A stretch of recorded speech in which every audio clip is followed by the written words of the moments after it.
Este livro foi a coisa mais importante que eu li. Eu senti profundamente este livro e senti-o em tudo o que o livro apresentava.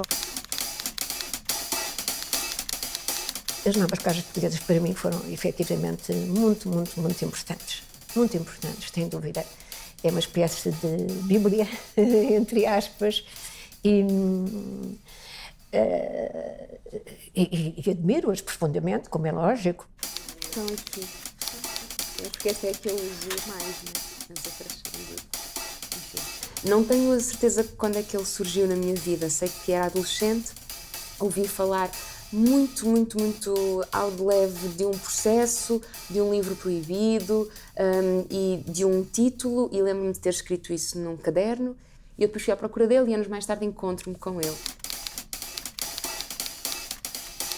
Quando eu li e quando tive que reler várias vezes as novas cartas portuguesas, percebi que elas já tinham inventado tudo, ou quase tudo, na forma como tinham escrito as novas cartas, e de facto nós continuávamos essa luta. As descrições dos estereótipos da mulher, que a sociedade patriarcal criou e pretende continuar a criar, as descrições impossíveis de ler até esse momento sobre a mulher, o corpo, a paixão, o desejo, a morte, a violação, o sexo, a sexualidade, tudo o que está nesse livro foi uma pedrada completa no charco. Unia-as o primeiro nome e a vontade de fazer diferente. A uma só voz, as Três Marias denunciavam a realidade de um país. Um livro de combate pela libertação da mulher, é fundamentalmente isso. Em 9 meses, Maria Isabel Barreno, Maria Teresa Horta e Maria Velho da Costa escreveram as novas cartas portuguesas. A obra, inspirada na correspondência entre a freira Mariana Alcoforado e um oficial francês, era agora pretexto para criticar o Estado Novo. As novas cartas portuguesas, de facto, é um texto realmente maravilhoso. E nasceu de uma maneira muito interessante. A Teresa tinha escrito uma das primeiras obras que foi... como é que se chamava a primeira obra? Meu Deus, espera aí. Minha Senhora de Mim.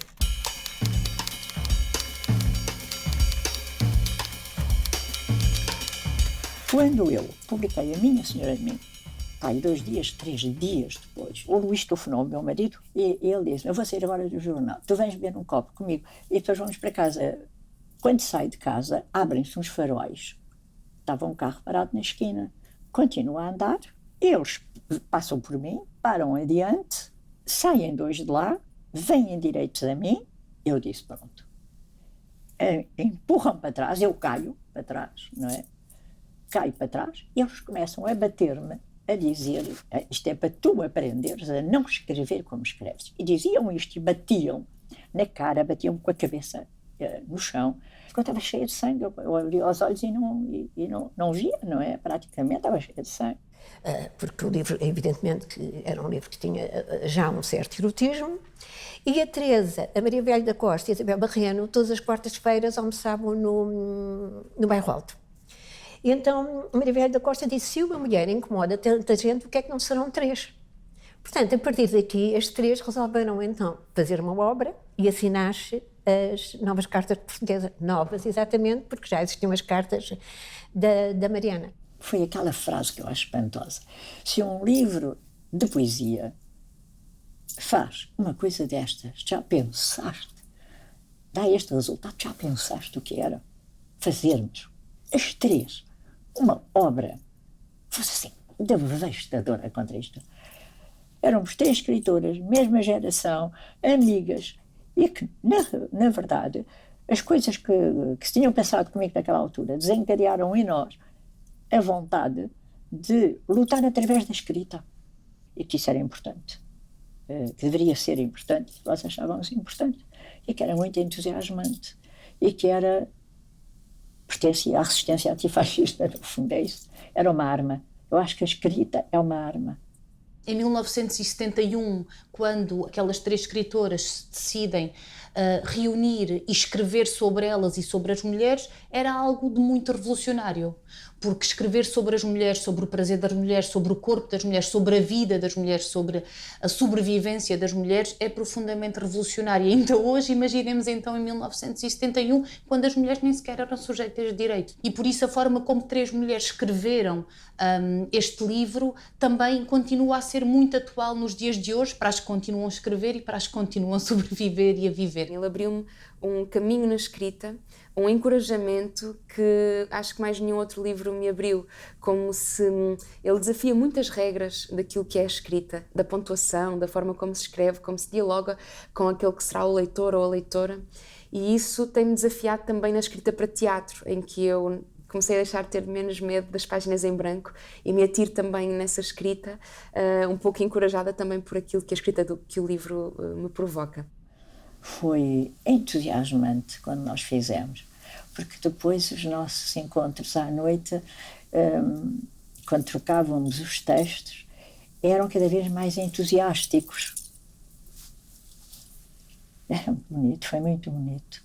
É o que eu lhe digo, eu tenho umas saudades imensas. De vez em quando pego neste livro com saudades de tornar a fazê-lo. Queria tornar a fazê-lo. As saudades são tantas que eu queria tornar a fazê-lo. Se fosse possível, não é? Era assim. Quem me dera agora fazer isto só agora. Pronto, é isto. Boa noite. Não quero deixar perder este hábito de conversar com os portugueses, trazendo-os ao corrente dos meus trabalhos e das minhas preocupações.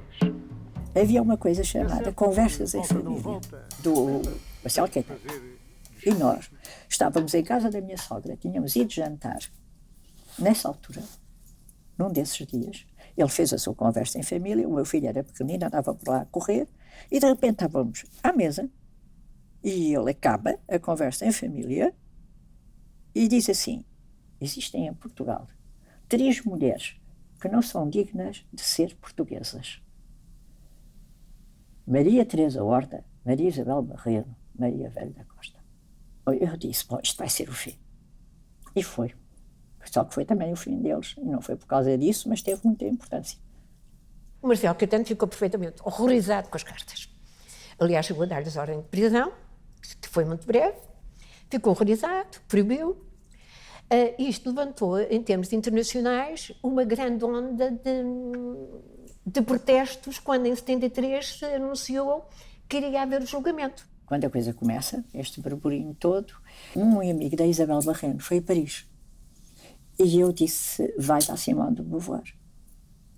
E vais dizer, isto contas tudo. E está aqui os livros com as nossas dedicatórias. Então mandámos à Simone, obviamente, foi a grande paixão, mandámos à Margarita Horácio, que era assim, então essa era a minha paixão total, e a Isabel disse uma coisa importante, disse, olha, que a Simone está a trabalhar com um grupo feminista latino-americano. Portanto, nós entregamos isto à Simone e a Simone não percebe nada. Portanto, elas eram brasileiras, a metade delas, elas falam português. E, portanto, podem ler. Ora, ela pegou nas brasileiras e as brasileiras tiveram 2 dias a ler este livro alto para a Simone. Pronto. E há outra coisa. O primeiro Congresso Internacional Feminista é feito nessa altura. E começou a haver atitudes feministas e reclamações feministas nas embaixadas, aqui e ali, assim. Fizeram 2 vezes uma marcha com a Simone à frente para a embaixada portuguesa, que levava tudo o que era escritora atrás. As 2 vezes foram lá para reclamar, diante da embaixada, não é? Dizer que a embaixada era fascista. Naquela altura. Quer dizer, o buraco foi tão grande em termos internacionais. E quando o julgamento estava marcado, realmente os jornalistas franceses e não só americanos pensavam que estava projetado virem cá. Foi adiado o julgamento, como é lógico, não é? O ano de 1974 foi o ano do julgamento das Três Marias. Nessa altura, como é que vocês encaravam o problema da emancipação da mulher em Portugal e quais eram as perspectivas que vocês viam para a luta das mulheres na sua emancipação? Ora bem, eu e a Isabel durante muito tempo discutimos isso, contactámos com mulheres durante esse tempo que iam ao nosso julgamento para ver o julgamento, mas a coisa era muito difícil, porque como se sabe, durante o regime fascista não era possível reunir, não havia direito de reunião, não havia direito, digamos, de fazer manifestações. Ora, os movimentos Human Lib são movimentos muito violentos, são movimentos muito pela ação imediata, como nós agora estamos, por exemplo, a fazer. Portanto, foi-nos muito difícil organizar uma coisa. Agora, o que tem muita piada é que foi precisamente no último dia do julgamento, no dia 7 de maio, que nasceu o Movimento da Libertação da Mulher, que existe hoje em Portugal. Em qualquer caso,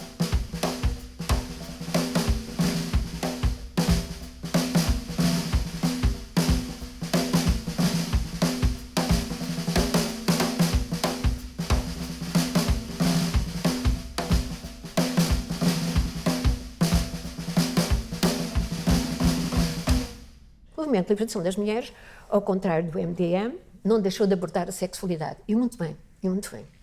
Resultado, o que elas pretendiam era manifestar-se no Parque Eduardo VII e queimar os símbolos que evidenciavam a opressão da mulher e evidenciavam o condicionamento de uma imagem da mulher na cozinha e objeto sexual.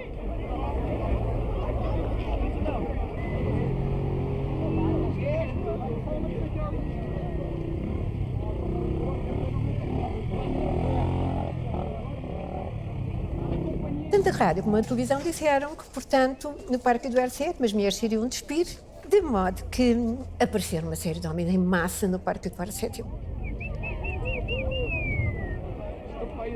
E é evidente que elas não se iam despir. O que elas iam era queimar os aventais, queimar o sutiã que uma das manifestantes usava por cima da roupa, queimar as colheres de pau, quer dizer, tudo que eram símbolos digamos, da imagem da mulher enquanto fada do lar e enquanto cozinheira e tudo o resto. A vamp e a vestida de vamp, digamos assim, pronto, a outra vestida, pronto, era isso que nós queríamos, não é?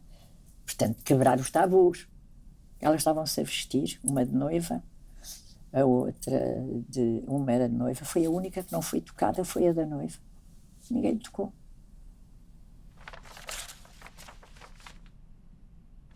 As mulheres viram-se de repente no meio de uma massa de gente que as empurrava, agredia, apalpava. O gozo esperado não aparecia, pois inventava-se o gozo. E aconteceram os empurrões, as pisadelas, as agressões. Outro jornal. Acabou por não acontecer aquilo que estava previsto, porque o histerismo machista criou um clima de ódio, de violência e de puro racismo. Alguns fotógrafos dos jornais corriam de um lado para o outro, quase a babarem-se de volúpia, gritando: onde estão elas? Já se despiram? Verificou-se aquele triste espetáculo dos homens num complô muito evidente. Os que não agiam, consentiam. Isto foi no Diário de Lisboa publicado, a 14 de janeiro de 75. Pipa! E vocês? No República, um jornalista estupefacto e indignado conseguiu livrar das mãos de alguns energúmenos uma jovem já quase totalmente despida. Crianças meio sufocadas foram levadas em braços para fora do recinto, porque elas tinham levado filhas, né? E filhos. Foram chamados médicos para assistirem mulheres espancadas. Pronto. Isto diz muito bem o que era a ausência total de consciência masculina, quer dizer, nem parece real.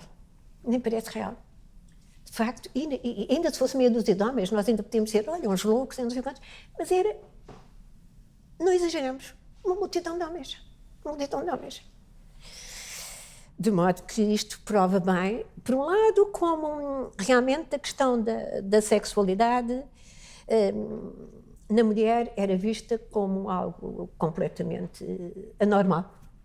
Evidentemente que estavam lá a Teresa, que estava a Maria Velho da Costa, estava a Isabel Barreno, pronto, porque isto tinha muito a ver com a mensagem das novas cartas portuguesas. Ceifeiras na manhã fria, flores na campa lhe vão pôr. Seu nome? Maria Antônia Silvada. Quantas horas trabalha? Trabalho na cepa, desde o nascer ao dispor. É, 10 horas, 12 horas? Sim, senhora. Quanto é que ganha por dia? Hã? Quanto ganha? Quanto ganha? 75 escudos. Quanto? 75 escudos. Ó, e os homens... Está gravado, o que estou a dizer. E os homens quanto é que ganham? Os homens? 115. E a senhora acha bem que os homens ganham mais do que a senhora? Então, mas os homens são homens e eu sou mulher. Olha, depois de ir daqui ainda vai fazer o seu serviço de casa? Vou sim, sabe o que é que não há de fazer? É a senhora que vai fazer a comida e arrumar? Faço tudo. E o seu marido, o que é que faz? O meu marido ajuda-me também. Em casa? Em casa. Ajuda? Ele lava-lhe a louça? Não, isso é meu. Isso é seu. Mas então como é que ele ajuda em casa? Faz as camas, olhava-lhe pelos filhos? Os senhores sabem que há uma lei que diz que as mulheres devem ganhar o mesmo que os homens, não trabalho igual. Bom, mas a mulher... Sabe que é contra a lei, a mulher ganha menos. É contra a lei mesmo. Não sabia. Isso é lá que a gente convém. A senhora não sabia? Eu não sabia. Isso convém para a mulher. Mas para mim convém assim. O problema da falta de vencimento transmitia-se em casa numa relação mais difícil com os maridos, numa dificuldade enorme de responder às necessidades que as mulheres tinham para responder às famílias. E é engraçado, quando nós lemos estes textos das novas cartas portuguesas, percebemos que, de facto, aquelas realidades que as Três Marias colocavam eram as realidades daquelas mulheres, a tal feminização da pobreza, de que se fala, aquela impotência, aquela incapacidade de responder aos problemas porque não há dinheiro em casa. E muitas vezes havia situações de violência, também decorrentes disso, não é? Muitas vezes até envergonhadas, as mulheres tinham alguma vergonha, e quando nós estávamos um pouco mais, quando conseguíamos estabelecer um contacto mais próximo com elas muitas vezes falávamos desses problemas. Os principais problemas que se põem à dona de casa, segundo nas reuniões de donas de casa que temos tido e aquilo de que elas se queixam, vem sempre uma coisa ao de cima. É uma espécie de vida marginal que elas levam. Todas as donas de casa se queixam, elas não sentem que estão a tomar parte em coisa nenhuma, não tomam parte na vida, nem social, nem política. Não têm nada que as represente e elas mesmas sentem que não representam nada. São pessoas praticamente sem identidade na sociedade. Vivem por reflexo, quer dizer, vivem através da vida do marido, vivem através da vida dos filhos, de maneira que são mulheres que não participam. Trabalham, efetivamente, todas as donas de casa trabalham, e bastante, mas é um trabalho, por assim dizer, fechado, é um trabalho que ninguém vê, que não se nota, e todas se queixam, de maneira geral, muito do isolamento que têm. O trabalho doméstico é uma das maiores formas de exploração da mulher, porque é sobre ela que se espera que todo esse trabalho seja feito e que ainda não conseguimos dar esse passo, e por muito que se diga que agora há uma grande igualdade na divisão das tarefas, muitas vezes essa igualdade até é feita quase em termos nominais, ou seja, nós damos um nome às tarefas e achamos que por darmos um nome a cada uma das tarefas, elas valem o mesmo. Por exemplo, nós dividimos tudo em minha casa, eu passei o cão e ela faz o jantar, como se fosse sequer possível equiparar o que é aquele trabalho de fazer um jantar ou de passear o cão ou de levar o lixo, ou seja, não é por elas não ocupam, essas tarefas não ocupam o mesmo na folha de Excel, elas exigem uma carga mental muito grande.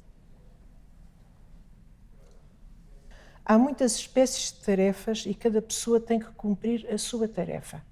As tarefas dividem-se em duas espécies, as tarefas do homem e as tarefas da mulher. As tarefas do homem são aquelas da coragem, da força e do mando.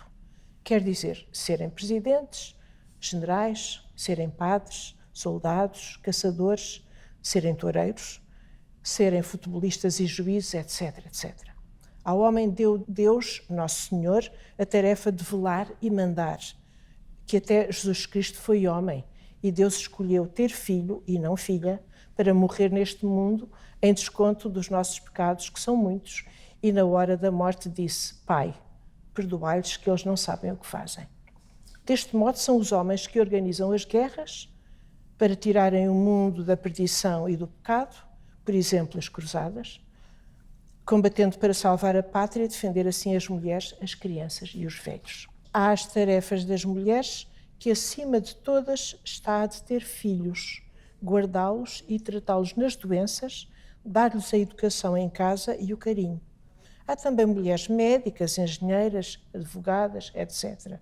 Mas o meu pai diz que é melhor a gente não se fiar nelas, que as mulheres foram feitas para a vida de casa, que é uma tarefa muito bonita e dá muito gosto ter tudo limpo e arrumado para quando chegar o nosso marido, ele poder descansar do trabalho do dia, que foi tanto, a fim de arranjar dinheiro para nos sustentar e aos filhos. Mas o problema não era só entre as mulheres pobres, era também entre as mulheres da burguesia, não é? Que eram extraordinariamente condicionadas porque o poder marital, aliás inscrito na Constituição, era decisivo e elas, portanto, a sua esfera de liberdade era extraordinariamente limitada. A situação da mulher era um caos naquela altura, não é? Ninguém ligava que a situação da mulher era uma desgraçada, não é? A mulher era uma desgraçada. Era uma coisa, tremenda. Tremenda. É aquela coisa que me sucedeu quando eu me divorciei a primeira vez, não é? E depois casei com o Luís, fui fazer outro cartão de identidade. Estava divorciada e quando veio o divórcio eu fui fazer o cartão de identidade. Quando vou buscar o cartão, o senhor me dá o cartão, um guichê, eu chego lá e digo, olha, o meu cartão de identidade e tal, o senhor dá-me o cartão e diz assim, e agora juizinho, está bem? Eu disse, o que é que o senhor disse? E agora é juizinho. Isto era, eu acho que isto diz a mentalidade. Portanto, era horrível. A maneira como os homens tratavam as mulheres era permitido, não, era incentivado. As tareias, o horror que foi. E as pessoas que não se lembram, felizmente, porque vivemos em liberdade, não podem nunca deixar de saber estas memórias. Monólogo de uma mulher chamada Maria com a sua patroa. Muito obrigada, isto passa, não é preciso chamar o médico, minha senhora, isto passa, até já estou habituada, são os ataques que me dão, fico assim sem conhecimento, sem alentos e depois torno a mim como boa, pode estar certa, não se aflija e desculpe.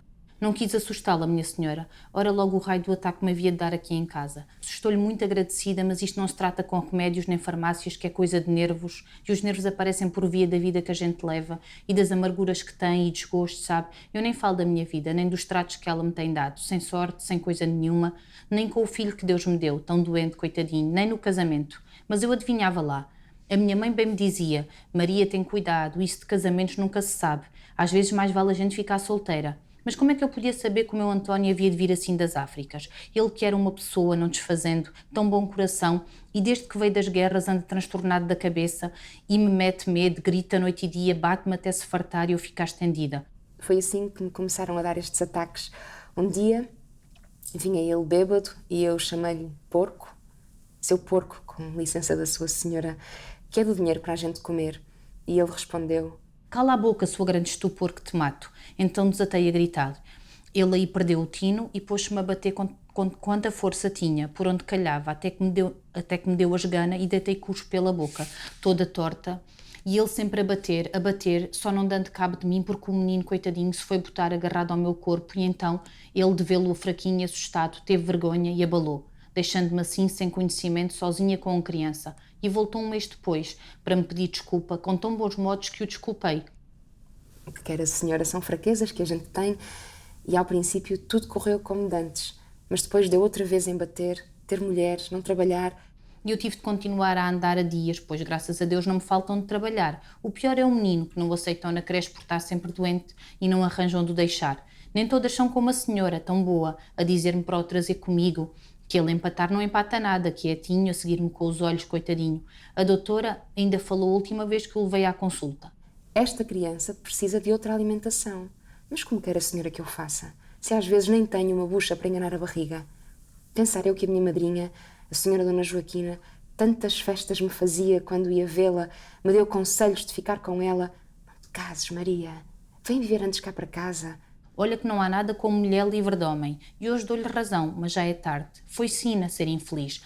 Não vale a pena lutar contra o destino, minha senhora, não vale a pena. O homem pode se revoltar sempre que quer, mas a mulher está presa a eles, a um filho, e depois, que o meu Antoninho, no fundo, até não é mau, não senhora, que é o pai do meu Antoninho, pobrezinho, tão fraquinho que me saiu do corpo. E agora, com a sua licença, vou-me ao trabalho, minha senhora. Desculpa a relação que lhe preguei. Logo isto me havia de dar aqui na casa da senhora. Estou-lhe muito agradecida pelos cuidados. Sinto até a modos que envergonhada. Sabe, nunca ninguém se importou tanto com as minhas saúdes. Pois então, cá vou à vida, que me faltam as louças, juntamente com as roupas, e não posso ter mais folgas se quero acabar hoje. Pois então, com a sua licença, minha senhora. Com a sua licença. 8/5/71.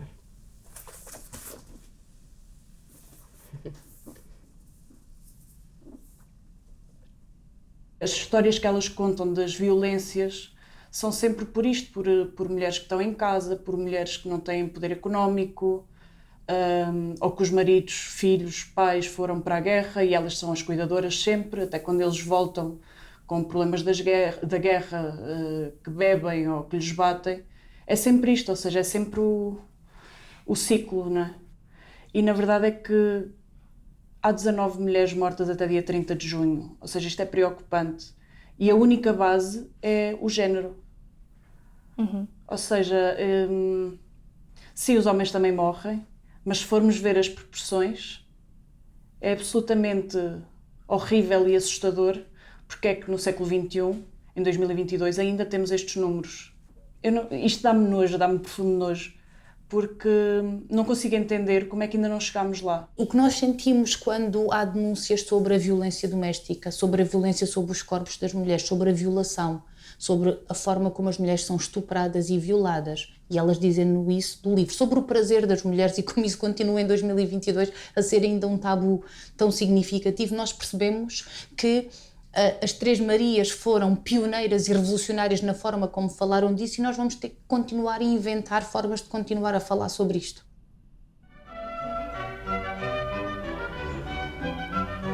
O ano de 1974 foi um ano decisivo para todos os portugueses. Em 25 de abril, o fascismo caiu e Portugal renasceu para a paz e para a liberdade. Desde as primeiras horas desse dia memorável, as mulheres acorreram às ruas. Aí, lado a lado, os homens, seus companheiros de aventura e de luta, vitoriaram a Revolução. Quantos terão percebido, porém, que esse gosto nunca vivido da liberdade iria implicar aceitar o preceito tão esquecido da igualdade? Mulher, destino do homem, como escreveu o poeta, significando com isto que o homem só realizará plenamente a sua condição quando a mulher tiver conquistado o reconhecimento à sua individualidade. Isto é, quando o Estado, a sociedade, a família descobrirem nela não apenas a mãe, a esposa, a companheira, mas aquilo que ela é muito simplesmente, um ser humano que nasce livre e igual em direitos. Na Revolução de Abril não se falava das mulheres. Portanto, as mulheres eram companheiras dos homens na luta, mesmo no partido onde eu militava, as primeiras mulheres que se consideraram feministas e foram militar no MLM, foram muito mal vistas na organização onde eu estava. Tenho alguma vergonha de ter achado mal que algumas camaradas minhas que militavam comigo tivessem ido para o MLM, porque achava que não era suficientemente importante, na altura, em 75, falar sobre direitos das mulheres quando havia uma revolução em curso. E isto era o problema das organizações políticas em geral em Portugal. Portanto, havia coisas mais importantes a tratar do que as ninharias das questões feministas. E, portanto, e tem sido sempre assim. O 25 de Abril, não obstante ser tudo aquilo que nós queremos e sonhamos e termos que o atualizar todos os dias, ele também contribuiu para um apagamento daquilo que poderia ter sido um outro momento da luta feminista. Se nos anos 70, em Itália ou nos Estados Unidos, a luta feminista estava a reivindicar salários para o serviço doméstico, aqui quase que disseram às mulheres que ainda não era a sua vez. E se disseram isso às mulheres, então às empregadas domésticas disseram ainda mais. E certamente muitos dos homens que fizeram 25 de Abril tinham empregadas domésticas, internas, que punham centros de mesa com cravos vermelhos para o jantar em que se fazia aquilo que era uma Assembleia Constituinte, por exemplo, ou aquilo que viria a ser, certo? E essas mulheres continuam a existir e aos dias de hoje continuam assim nas nossas casas. Eu tenho esta ideia que a Ana Luísa vai confirmar ou desmentir, que a esquerda traiu quase sempre as mulheres. Estou a pensar na Revolução Francesa, elas foram as primeiras a vir para a rua e foram as primeiras a ser decapitadas. Exatamente, com Olympe de Gouges, exatamente, por exemplo. Não é? E depois os soviéticos, só para dar outro exemplo, quer dizer, as mulheres ganharam o direito de trabalhar nas fábricas, mas não perderam a obrigação de trabalhar em casa. Portanto, acumularam obrigações, não é? Exatamente. De alguma forma, há uma espécie de traição histórica. Acha isto excessivo, esta minha afirmação? Não acho nada excessivo. Aliás, eu penso, por exemplo, temos aqui o exemplo das novas cartas portuguesas, que convém dizer, enfim, toda a gente tem presente, mas é uma obra notável das três Marias, Maria Isabel Barreno, Maria Teresa Horta e Maria Velho da Costa, e é uma obra de 72, completamente pioneira também, 1972. Pioneira. Eu diria até que é uma obra pioneira. Para mim, é dos grandes livros do século XX, não tenho dúvidas nenhumas da literatura portuguesa do século XX. Aliás, eu não conheço nada assim escrito a 6 mãos, como é dito a determinado momento, pelas tais aranhas astuciosas, como elas próprias se chamam. Mas eu estou a pensar, quando o livro sai em 72 e quando sofre todo aquele processo que nós já conhecemos, não é? Nós sabemos como intelectuais, escritores, no fundo, aqueles que representavam a que seria depois do 25 de Abril a esquerda, não é? Sobretudo, portanto, os opositores do regime de Salazar, como eles apoiam estas três escritoras, e como, a seguir ao 25 de Abril, talvez uns 2 anos depois, Novas Cartas Portuguesas, é um livro que cai praticamente no esquecimento e que, enfim, estaria e continuou durante muitos anos no esquecimento, sendo um livro, como disse, e muito bem, absolutamente notável. E eu penso que isso acontece... Havia sempre, como há hoje, sempre, aliás, uma guerra para que integrar no contexto dos textos políticos e do cotidiano as questões da mulher como integrantes de todas estas coisas. Portanto, o que era hábito era haver um texto à margem sobre em que é que as mulheres podem participar na questão política. Mas eu penso que em Portugal a agenda, o meu conceito é de que nunca houve um grande movimento feminista com grande peso na sociedade civil e política, mas havia 1 ou 2 temas que foram sempre sendo focados, portanto, e o mais importante, obviamente, era a questão do aborto. O crime está na lei, criminosos são vocês! O crime está na lei, criminosos são vocês!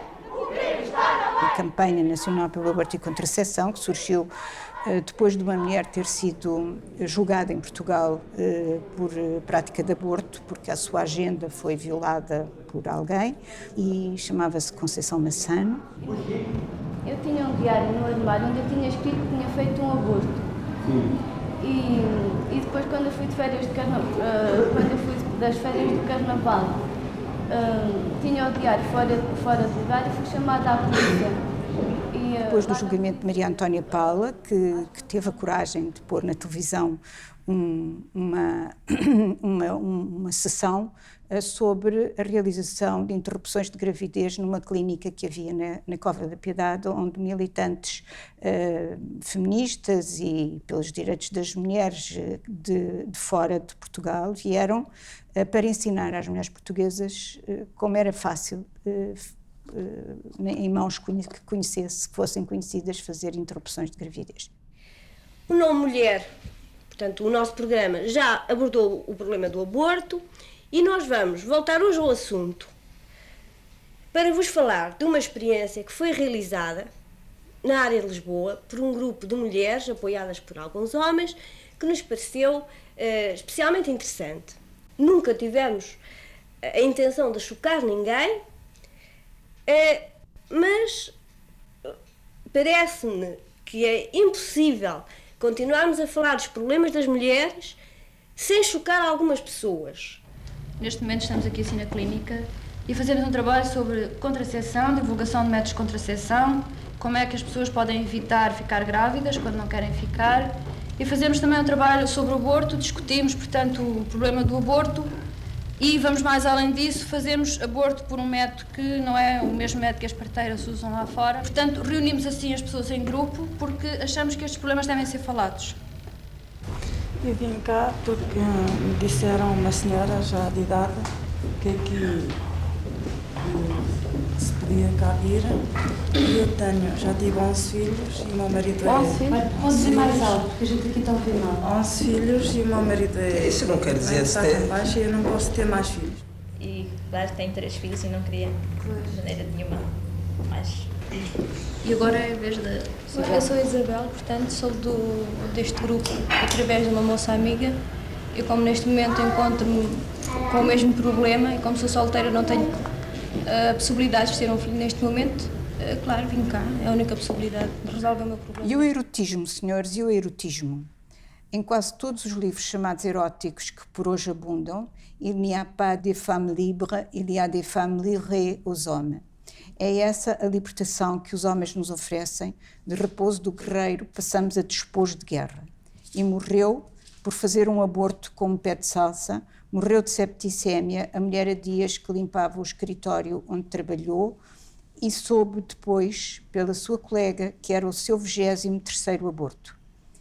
E contou-me há anos uma amiga minha médica que no banco do hospital eram tratadas com desprezo as mulheres que entravam com os seus úteros furados, rotos, escangalhados, por tentativas de abortos caseiros, com agulhas de tricô, paus, talos de couves, tudo o que de penetrante e contundente estivesse à mão e que lhes eram feitas raspagens do útero a frio, sem anestesia e com gosto sádico para elas aprenderem.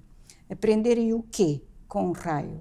Aprenderem que sobre elas cai, mascarada de fatalidade do destino, a contradição que a sociedade criou entre a fecundidade exigida do ventre da mulher e o lugar negado para as crianças, que foram bifurcados irremediavelmente o destino do homem e da mulher, mas quando? Mas quando?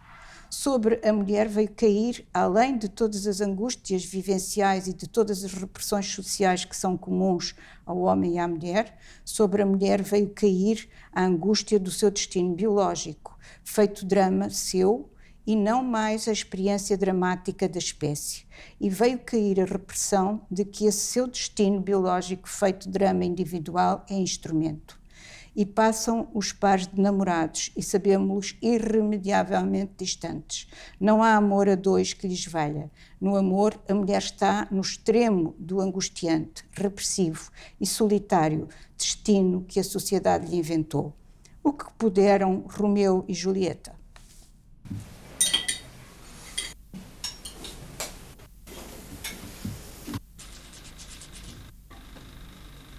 Dois centímetros curtos.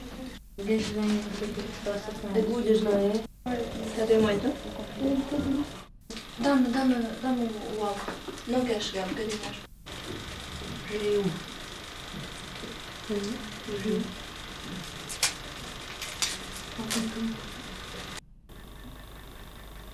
Está a ver? Não.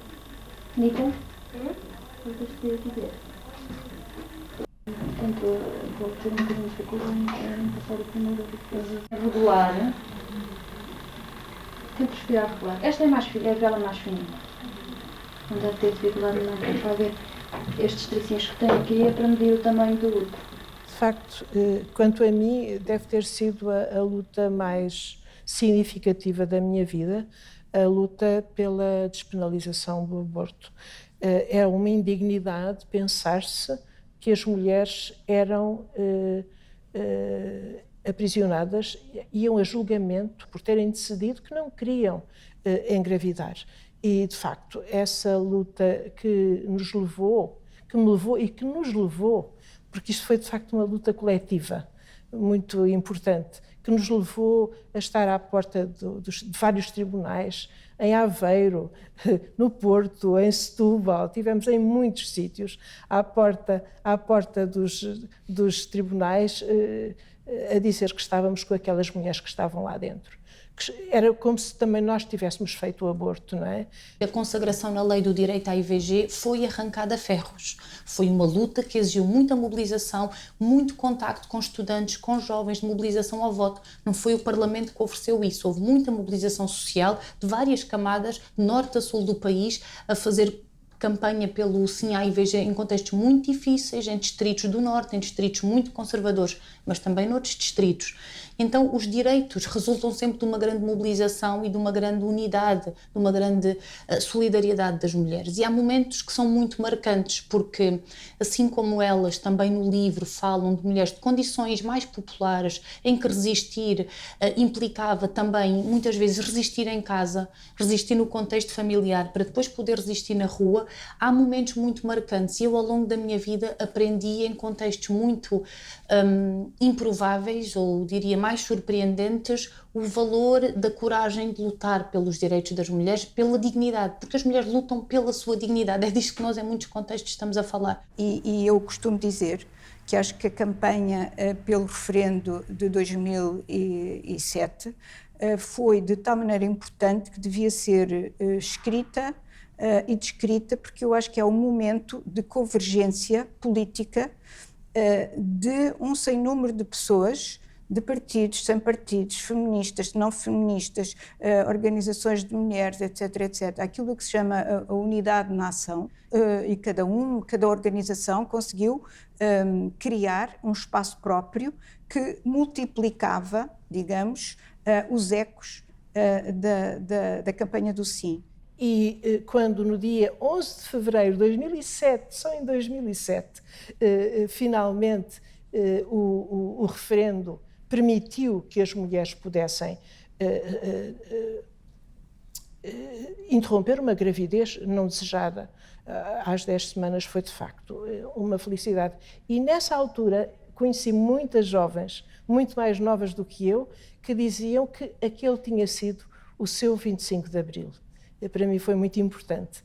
E, no fundo, tudo isso, quando eu há um bocadinho falava da atualidade das novas cartas portuguesas, é que as novas cartas portuguesas falam desse problema. E pensar que só em 2007 conseguimos ultrapassar essa coisa terrível, é uma coisa assustadora.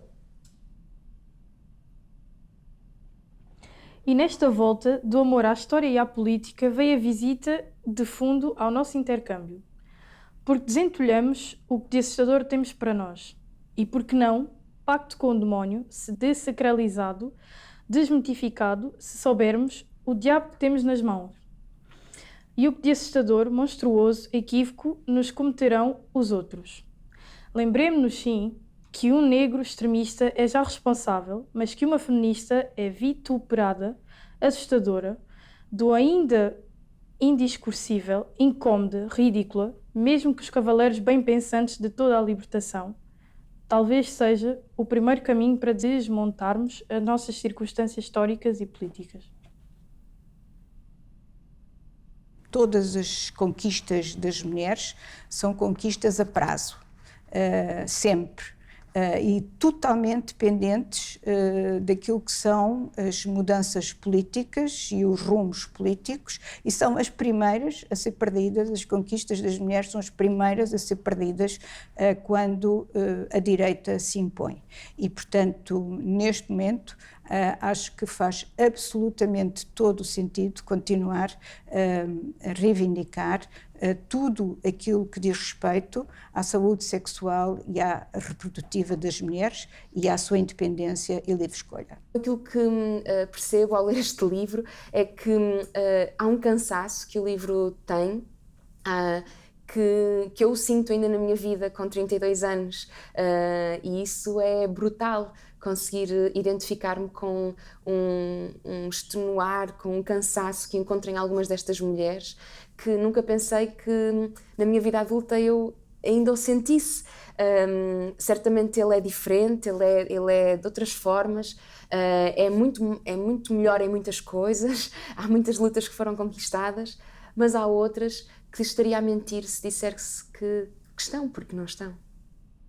Temos, por exemplo, o caso do aborto nos Estados Unidos, que é assustador. É isso mesmo. Temos os partidos de extrema-direita a mandarem-nos para a cozinha outra vez e para casa.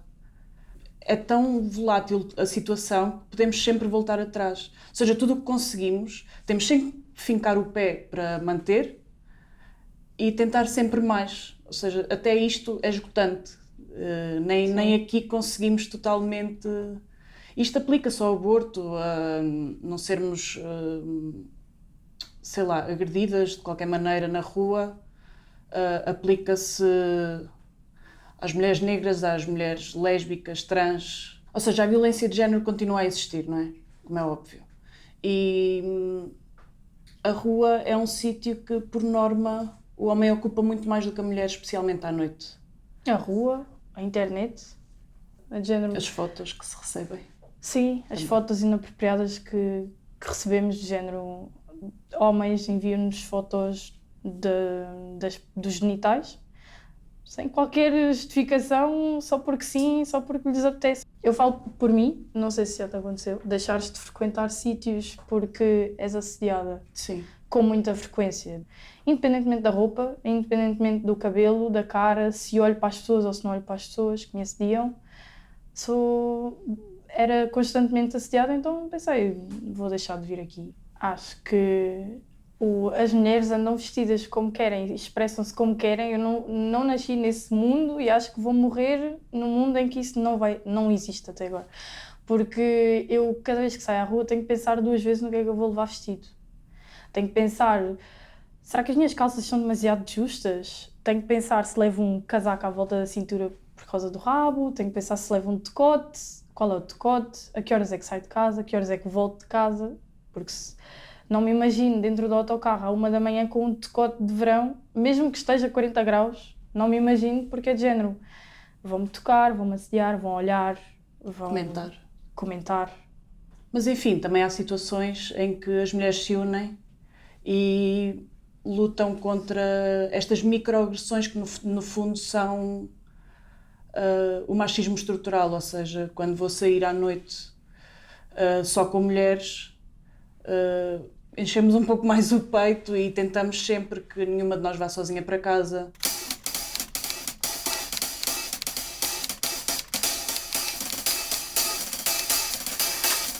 Em salas nos criam às 3, atentas, abordarmos os dias com muitos silêncios de hábito, muito meigas falas e atitudes.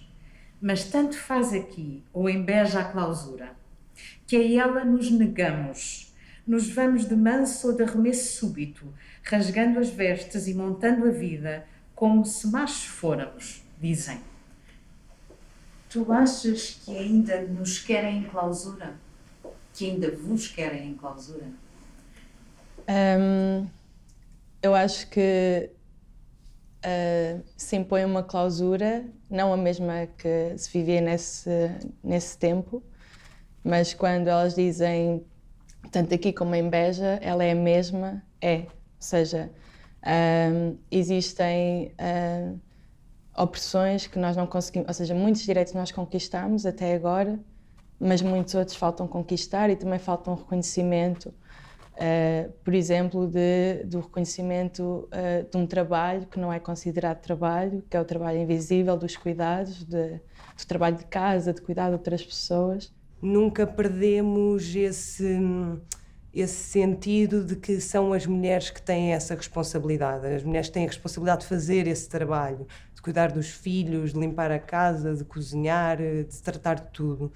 E seja aqui, seja em Beja, acho que todas as mulheres passam por isso e hoje em dia se calhar nem veem isso como sequer estando a trabalhar, como um trabalho.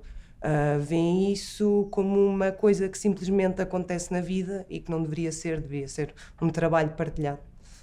As mulheres têm uma precariedade contínua na vida e ela é imposta nesta sociedade e eu acho que nós vamos conquistando direitos que nos ajudam, ou seja, ajudam e fazem esse trabalho, mas temos muito caminho pela frente, então de alguma forma estamos enclausuradas em muitos campos ainda.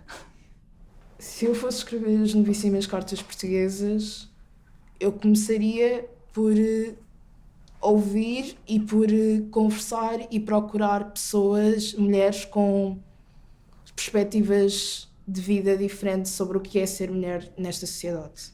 Estou desempregada atualmente, estou à procura de trabalho e, para além das dificuldades que é arranjar um trabalho, hoje em dia, neste mercado de trabalho muito ingrato, tenho sempre aquele medo na minha cabeça que possa haver uma discriminação por ser trans.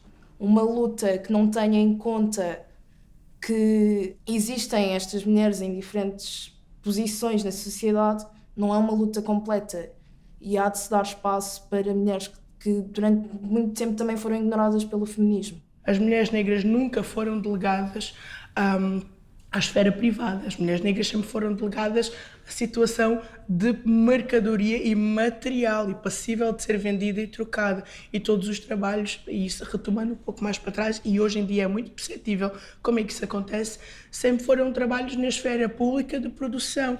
E ainda hoje, quando nós olhamos para as mulheres que tratam das limpezas, quando nós olhamos para algumas fábricas, alguns setores em específico, há muitas mulheres negras que nunca tiveram esse lugar.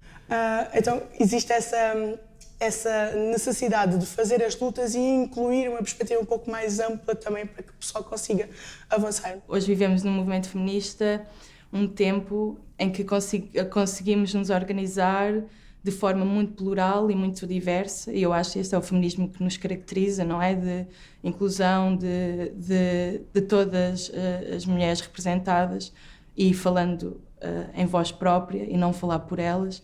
E eu acho que isso mudou, ainda bem que mudou, e as diversas vozes que se juntam e corpos que se juntam no movimento feminista fazem com que isso aconteça dessa forma. Posso? Cantiga de Mariana Alcoforada à maneira de lamento. Me tomam por tomada, a mim se dou. Meu peito, meu convento, em troca de mais nada. Que aliada andava, tão aliada andava. Me davam por freira conformada, no hábito que habito ou habitava. Que aliada andava, tão aliada andava. Me têm por lei presa, tão bem posta em dádiva, pois me libertei. Que aliada andava, tão aliada andava. Me dizem que morra, se por mim amei, com a ameaça funda que pequei. Que aliada andava, tão aliada andava. Me sobram, porém, hoje os dias que perdi, e a clausura então que não rasguei.